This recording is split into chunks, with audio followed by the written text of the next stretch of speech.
예, 예. 그런 의미에서 좀 여쭤봤습니다. 네. 좀 개인적인 것 좀 몇 가지 전 질문 드리겠습니다. 네. 존경하는 정치인이 좀 있으신가요? 글쎄요, 제가 개인적으로는 대처나 처칠, 네. 처칠을 이제 굉장히 좋아하는데요. 꼭 내가 아니어도 괜찮습니다. 네, 그러니까 윈스턴 처칠하고 뭐 마거릿 대처 이런 영국 정치인들을 좋아하는 이유는 뭐냐면 두 분 다 대표적인 보수 정치인인데다가 그리고 처칠 같은 경우는 1차 세계대전 막바지에 해군 장관을 끝으로 완전히 실각을 하고 거의 20여 년간을 야인 생활을 했지만 그 20여 년간을 그냥 논 게 아니고 끊임없이 독일의 위협을 강조했어요. 끊임없이 독일이 언젠가 전쟁을 또 일으킨다. 거기에 대비해야 된다. 이걸 끊임없이 강조하니까 막상 독일이 전쟁을 일으키고 나니까 그냥 바로 처칠이 그냥 수상이 돼버렸거든요.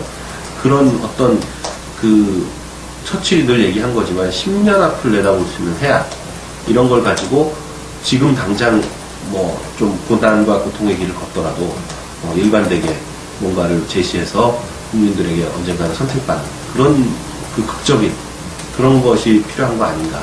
대처도 마찬가지죠. 20대 초반부터 아주 극우 보수 성향을 띄었는데 그때 뭐 영국이 우리나라 지금보다 훨씬 더 이 좌파들이 세가지고 대학생들 중에서 우파는 대처 주변엔 대처 하나밖에 없었다고 할 정도로 그랬는데 그때부터 하여간 그리고 영국은 원래 세일 정당이라서 일찍 입당하고 단계 올라가잖아요. 그래서 뭐 블레온이 이런 사람들도 사실 당서열 몇 위 안에 젊은 나이지만 오랫동안 했기 때문에 그랬다는 거잖아요. 그런 식이거든요, 영국 정당들이. 그러니까 저도 사실은 뭐 초선이긴 하지만 벌써 제 선거를 치른 게 이번이 이제 세 번째가 되니까요. 2004년에 처음 한 번 떨어지고 그리고 현실 선거에 처음 선거운동을 시작한 거는 92년도니까 나름 굉장히 오랫동안 정치권에 있었던 거거든요. 그러니까 많은 생각을 했던 거죠. 그러면서 결국은 대처나 윈스턴 처칠 같은 모델을 생각했던 거고 지금 우리 국회에서는 제가 개인적으로 참 저런 게 괜찮다라고 보는 건 조순영 의원 같은 분이 예, 뭐 칠성인데도 고루하거나 뭐 낡았다거나 아니면은 고리타분하다거나 이런 느낌 전혀 없지 않습니까? 그냥 항상 할 말하고 누구도 안 하는 바른말 딱딱 던지니까 지금도 미스터 쓴소리잖아요. 칠성 의원이. 그러니까 그런 이미지를 저도 뭐 앞으로 20년은 더 정치할 텐데 60세까지는 할 테니까 그런 60세가 돼서도 그렇게 참신함을 유지할 수 있는 그런 돼야 되겠다 생각합니다. 정치인으로서 아주 롱런하시겠다는 생각으로. 저는 정치를 직업으로 생각하니까요. 예. 직업으로 생각하니까 그냥 뭐 이런 어떤 폼 잡으려고 정치하는 게 아니고 누구처럼 뭐 아니다 싶으면 불출마하고 이런지도 안 합니다. 네. 국보법에 대해서는 어떻게 보십니까? 유지돼야 된다고 보십니까? 국법 당연히 유지돼야죠. 네, 당연히 유지돼야지. 지금 상황에서 국법법마저 없으면 뭐 다 무너지는 거죠. 네. 이승만 박정희 대통령에 대해서는 어떻게 평가하고 계십니까? 뭐 이승만 대통령에 대해서는 뭐 저는 뭐 상당히 뭐랄까 좀 보통 잘 모르시는데 저는 예전부터 이승만 대통령 관련한 책들을 좀 봐가지고 이 양반이 뭐 대단하다는 걸 알고 있죠. 그 당시에 단독 정부 수립이라는 결단을 내림으로써 대한민국을 탄생을 시켰고 그리고 대한민국이 사실은 뭐 거의 없어질 뻔한 걸 여러 가지 외교 채널을 펴서 뭐 당시에 세계적인 외교가였으니까요.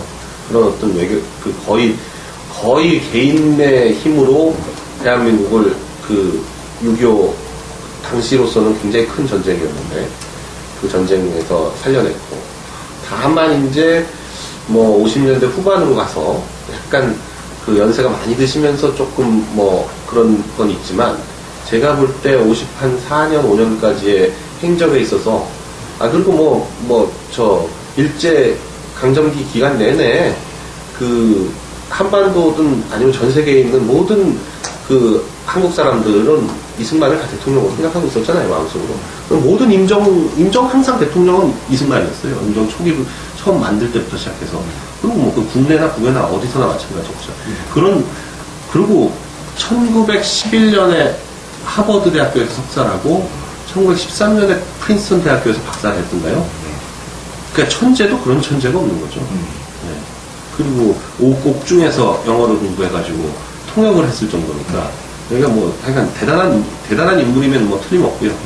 박정희 대통령은 천재 필은 아니지만 어떤 소신과 그리고 그 청렴함 또 그리고 뭐 그 자기가 대한민국을 어떻게 끌고 가야 되겠다는 그런 어떤 방향성 그리고 그 방향성을 꾸준히 지켜나간 대표적으로 수출전략회의를 64년인가 시작해가지고 79년까지 15년 동안 매달 단 한 번도 빼먹지 않고 수출전략회의를 했죠. 64년부터 79년까지 대한민국 갈 길은 오로지 수출이다.